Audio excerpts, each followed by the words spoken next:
di sini saya sudah Maulani ini mewawancarai pemimpin perusahaan saya, yaitu bernama Tubagus Maulana.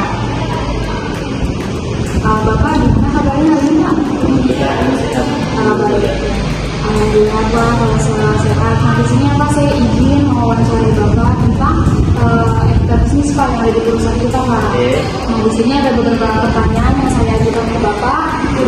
Jadi dijawab ya Pak ya. Nah di sini ada beberapa pertanyaan ya Pak ya. Yang pertama itu bagaimana Bapak mengintegrasikan etika bisnis dalam kepemimpinan dalam sehari-hari Pak? Tentunya kalau kita berbicara tentang hubungan bisnis itu ya saling berintegrasi, artinya di mana rencana perusahaan dengan realisasi itu wajib terjadi dan wajib pada prosesnya, di mana kita harus saling berhubungan. Tentunya ada etika, di mana etika ini harus selalu kita setiap hari itu selalu kita ingatkan kepada tim yang ada di bawah, ya baik itu dari segi proses supaya kita bisa menambah nilai jual dari perusahaan, ya tentunya harus selalu kita ingatkan ya, jangan sampai kita juga punya hubungan dengan customer ini bisa terputus karena kita tidak menggunakan etika ketika berbisnis. Ya, tentunya pasti kita bisa mencapai apa yang ditentukan oleh manajemen dengan etika yang sudah kita tentukan di awal. Seperti itu sih untuk poin yang pertama. Tadi apa ya Bapak sempat menyinggung dalam proses ya Pak ya. Nah kan kalau misalkan kan kita kerjanya itu kan langsung berhadapan sama customer ya Pak ya, sama nasabah. Nah terus bagaimana nih Pak memastikan bahwa seluruh anggota tim Bapak itu mematuhi kode etik ya Pak di perusahaan? Ya baik, kalau untuk masalah seperti itu yang namanya dunia pekerjaan pasti berbeda dengan dunia sekolah, di mana anak-anak juga masih butuh banyak belajar. Tapi kalau di kita selama udah bergabung menjadi karyawan, ya tentunya ada peraturan perusahaan yang harus ditaati dan diikuti. Ya, kalau misalkan kita mau terus membuat karyawan menjadi kompeten, ya setiap hari kita harus mengingatkan tentang peraturan perusahaan agar disiplin, agar mereka juga mau belajar dan bisa lebih baik ataupun bagus ketika berhubungan dengan customer, seperti itu.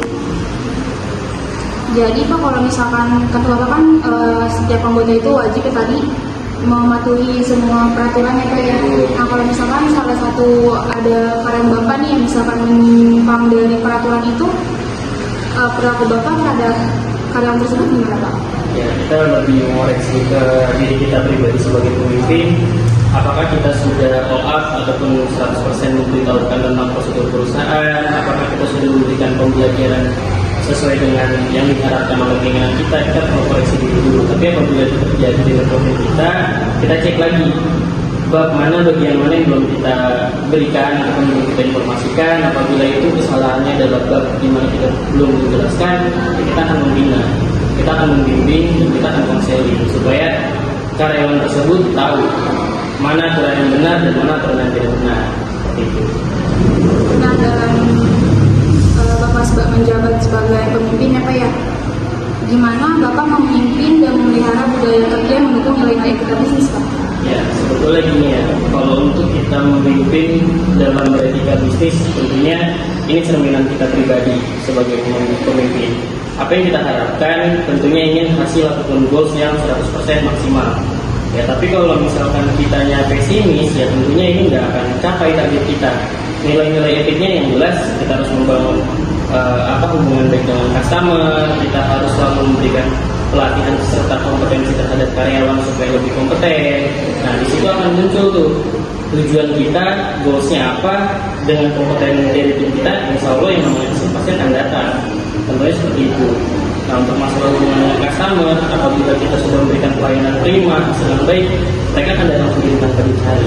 Ya, disitulah. Nah terus kan ini ya Pak ya, ada bab yang Bapak udah tahu, tapi dia masih aja melenceng gitu Pak dari etika bisnis. Nah Bapak tuh gimana caranya buat tahu lagi? Ya tentunya seperti ini ya, kita juga punya kebijaksanaan dalam menilai apapun itu bentuk pelanggaran yang melanggar etika perusahaan, tentunya ada sanksi. Ya, baik itu sanksinya berat ataupun ringan, itu balik lagi ke individunya. Apa yang sudah dia perbuat, kalaupun memang kita sudah memberitahukan Nah itu dilarang, tapi dia melakukan. Tapi dengan pasal di perusahaan saya sanksinya itu ringan, ya pasti kita akan memberikan sanksi yang ringan tersebut. Tapi jika pelanggaran yang berat dilakukan, kita sesuai dengan peraturan perusahaan kita memberikan pelanggaran yang berat. Terakhir nih Pak, pertanyaan buat Bapak.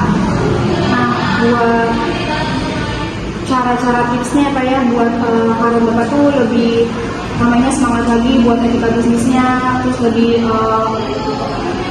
apa sih namanya? Disiplin sama etika bisnisnya gimana sih Pak caranya Pak? Ya, tips and tricks itu yang biasa kita lakukan karena saya juga menjadi pemimpin itu kurang lebih 5 tahun. Saya udah paham karakter generasi milenial, Gen Z itu yang berbeda-beda tentunya ya. Ya ini kita belajar di pola masa lalu. Pola masa lalu karyawan kita kalau kita didik keras, pasti biar milenial itu mereka akan mengikuti apa yang kita mau. Ya, tentunya tujuan itu pasti lebih cepat tercapai di sana. Tapi kalau di era sekarang, tentunya ada tarik ulur yang perlu kita lakukan. Yang pertama, kita harus tahu yang diinginkan oleh tim kita itu apa. Ya, tapi tetap kita harus memberikan umpan balik. Tujuan dia kerja di sini dan apa yang diinginkan perusahaan dengan adanya dia di sini itu dicapai. Karena tentunya ada karyawan di mana perusahaan sudah menentukan target itu harus kita capai sama-sama. Tapi kalau di era teknologi sekarang itu, kalau misalkan kita hanya memberikan target, tidak memberikan pelajaran ataupun ilmu ataupun teori dan praktek, tentunya itu tidak akan tercapai, sulit. Ya, bukti itu kan pelatihan-pelatihan kecil, ringan, yang rutin harus disampaikan setiap hari selama 3 bulan berturut-turut. Menurut saya, sehingga apa? Yang di reminder terus, yang diingatkan terus, itu aja terus kita kasih tahu. Mereka itu akan terbiasa. Mereka itu akan terpola. Ketika itu sudah terpola dan terbiasa, ya mereka akan mengikuti tanpa disuruh. Karena itu menjadi budaya. Nah, balik lagi, umpan dan balik. Balik ke kita apa? Target tercapai, umpan yang kita berikan itu adalah pelajaran. Mulusnya ya hasil buat karyawan. Ya, baik sudah. Pesan-pesan buat karyawan Bapak itu apa Pak? Kedepannya Pesan-pesan dan buat karyawan saya, ya tentunya yang saya harapkan semoga teman-teman saya yang ada di bawah, karyawan saya, bisnis saya, mereka bisa menjadi salah satu harapan keluarga tentunya, dan cita-cita mereka yang menjadi orang yang sukses, pemimpin, ya tetap dikejar karena masih banyak waktu untuk belajar, masih banyak waktu juga untuk berproses supaya hasilnya bisa didapatkan dengan cepat. Tapi tetap jangan lupa ibadah, karena kalau misalkan usaha tanpa ibadah itu sebenarnya aku. Seperti itu. Dan kurang lebih. Terima kasih. Terima kasih banyak Pak Abu Bagus Maulana sudah menyempatkan waktu untuk saya wawancara ya Pak ya. Semoga Bapak sehat terus, lancar terus rezekinya. Amin. Semoga jadi pemimpin yang amanah ya Pak ya. Amin. Saya ucapkan baik terima kasih.